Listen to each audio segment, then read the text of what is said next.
পড়ছি মোহাম্মদ লিটনের মিথ্যুক মাছি কবিতাটি। মাঝি, এই সাত সকালে কই যান শুনি?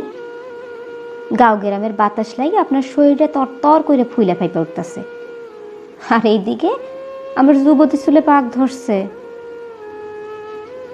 আমার ঘরে কবে নিবেন? আহা, সামনে থেকে শর্ত কইছি তো ঘরে নিমো, তাও সকাল বিকাল কানের কাছে খ্যাসখ্যাস করস।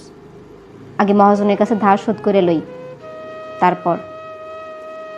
এত স্যাদ দেন কেন? আমি কি আর সাথে সাথে এমনি আপনার জ্বালাই? লোক সমাজে মুখ দেখার পারি না, লোক চোখ করে আড়ালে আর কত আপনার লাগে দেখা করুন।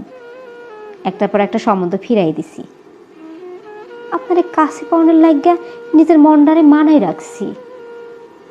আমার ভরা যৌবনে বীজ বুনছি শুধুই আপনার। আপনি কেন বোঝেন না মাঝি? আমার একলা রাইতের বেলা ভীষণ ডর করে।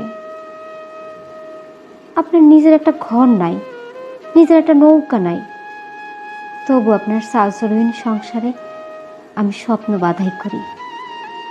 আপনার কি মায়া হয় না মাঝি? আমি একটা যুবতী মাইয়া থুইয়া আপনি কার লগে পীড়িত করেন যে আমার কথা আপনার শরীরে কাটার মতো বিধে? কার লাইগা আমার আপনি ঘরে উঠান না? কয়ে যান মাঝি, কয়ে যান কইলাম। আমার একলা থুইয়া কোন গাঙে নাও ভাষায় দেশান্তরী হন? আমার কি কষ্ট হয় না?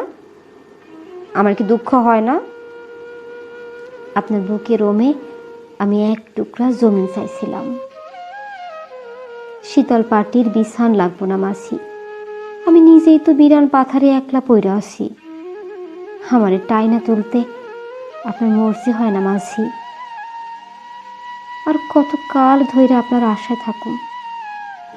কয়ে যান মাঝি, আল্লাহর দোহাই কয়ে যান। আর কত কাল? কয়ে যান মাঝি, কয়ে যান।